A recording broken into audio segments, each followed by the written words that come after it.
I can take it, I can make it. The most powerful tool that you have right now in your life, in your body, is your mind. That's why the enemy fights you in your mind.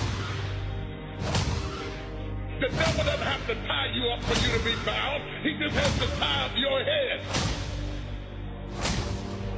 With stress, with worry, with aggravation, with low self-esteem, with pettiness, with anger, with hostility, with rebellion. And he can make you physically sick because your mind is sick.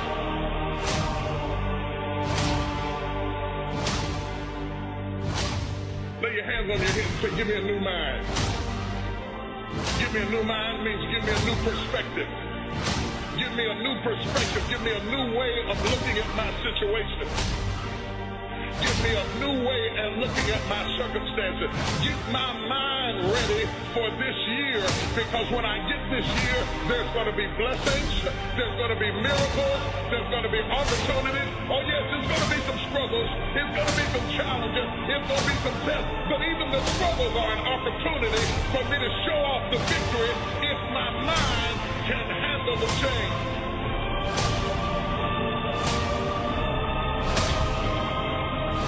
If you can take it, you can make it.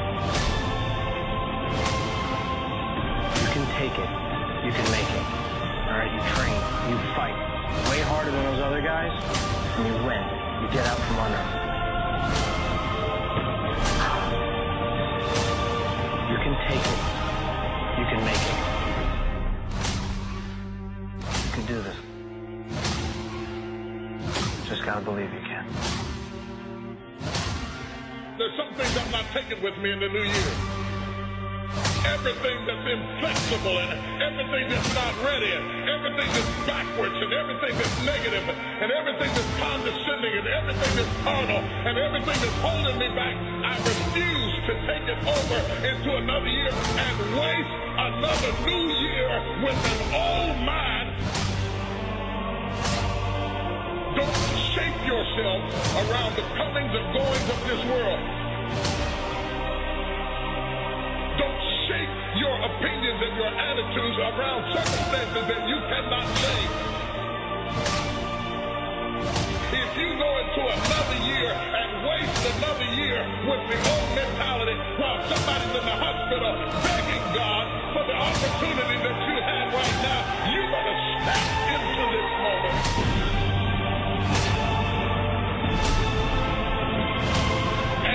As you decide to stop looking for answers in other people and miracles somewhere down the yellow brick road and click the heels of your mind, you could have been free years ago.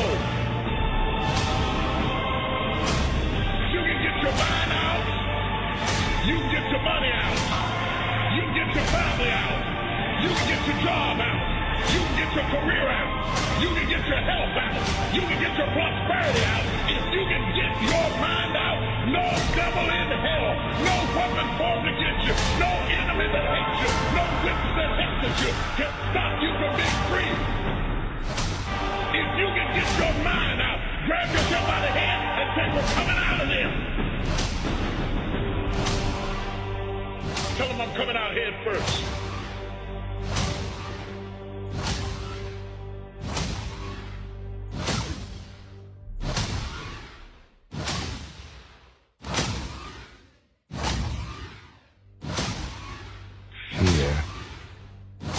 Not real.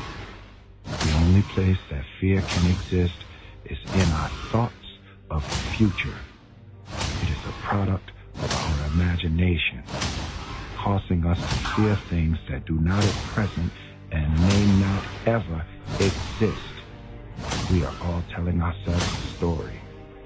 Do not misunderstand me. Danger is very real, but fear is a choice. There are probably things that you're afraid of doing right now in your life, in your relationships, at work. And the fact that you're afraid, that's robbing you of all of the experiences that you want to have in your life. I mean, fear is something that stops us all. It's this fear of discomfort people have this extreme feeling in their mind. They want to avoid discomfort. Most people, their associations are to avoid anything that's uncomfortable.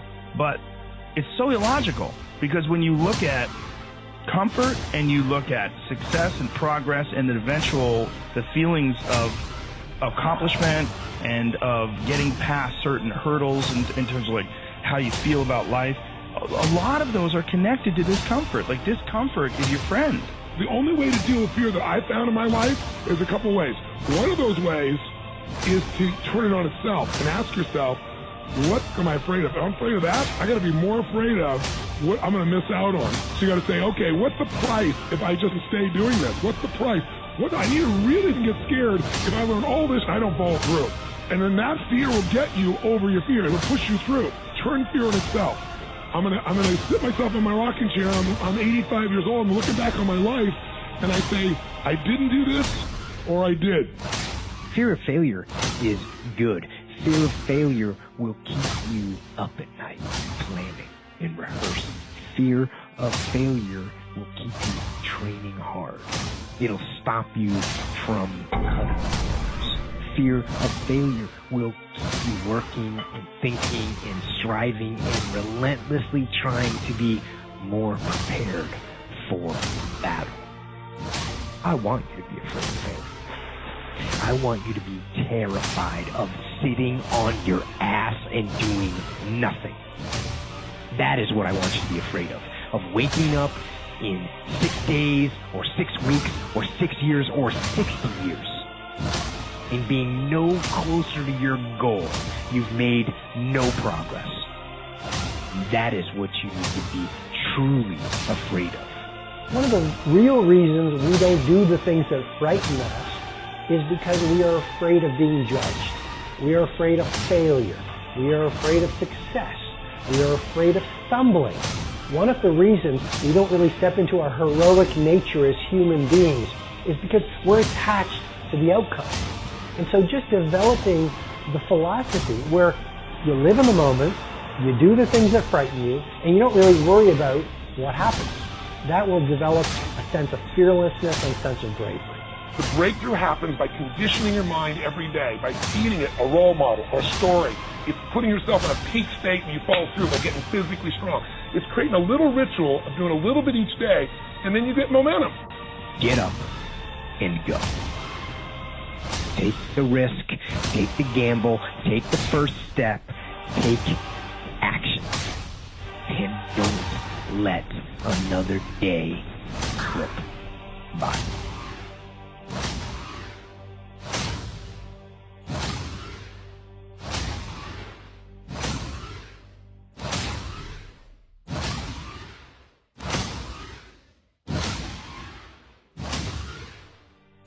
I found that with depression, one of the most important things you could realize is that you're not alone. You're not the first to go through it. You're not going to be the last to go through it. Hold on to that fundamental quality of faith. Life gives us these events because there's an area of our life that has to grow. If someone really wants to feel alive, they want joy, they want happiness, they want to feel a sense that life is meaningful and alive, what does it take? I tell you one word: progress. One of the things that's causing this funk that people are in is that we're living our lives in these very unfulfilling ways, where you're going to this office with artificial light and you're doing something you don't want to do all day long, and then you get home and you're tired. And on top of that, you're eating shit. You're eating potato chips and you're drinking soda. Just go hike up to the top of a mountain and look out. You know, there's a reward that you get from that is intensely, like, soul-filling. And you have a choice. You can be a victim and you can let it break you, or you can actually ask yourself, how can I leverage the pain? How can I leverage the darkness so it grows me, so it makes me stronger, so it makes me wiser, so it allows me to tap into the greatest of virtues of humanity. It was so hard because people put me down. And I started believing that I was not good enough. I started believing that I was a failure. And the fear that we have is that we're going to be alone. There are some things in life that are out of your control that you can't change and you got to live with. The choice that we have, though, is either to give up or keep on going. You might not even want to get out of bed in the morning. It might be that bad. Please remember this. Crisis comes to serve the person who wants to use it as fuel.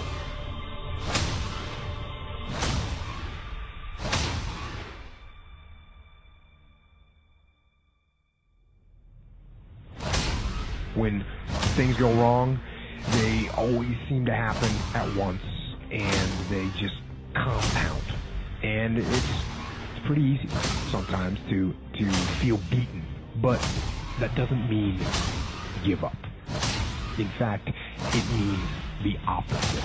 It means it's time for you to fight harder, to dig in. It means it's time for you to go on the warpath. Who you are today is no longer resourceful for who you're going to be, who you are to be next. For you to fulfill your greatest purpose here on this planet, in this lifetime, you have to have multiple deaths to immature versions of yourself so that you can be reborn as a stronger version of yourself. That's how the process goes. Who you are today might need to die for you to do what you need to do for the next phase. We are not designed to do things that are uncomfortable or scary or difficult. Our brains are designed to protect us from those things.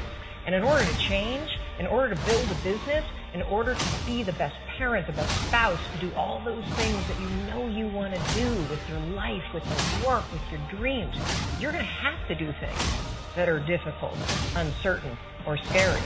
But if I fail, I try again and again and again. For as long as I try, there's always that chance of getting up. And it's not the end until you've given up. And just the fact that you're here should persuade you that you have another chance to get back up.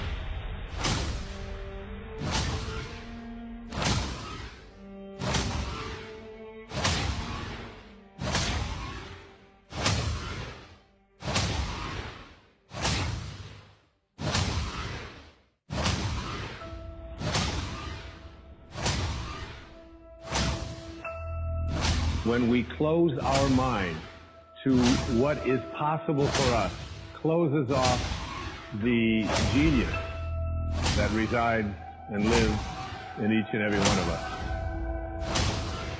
You would be amazed at what the average brain is capable of. The mind is the battleground.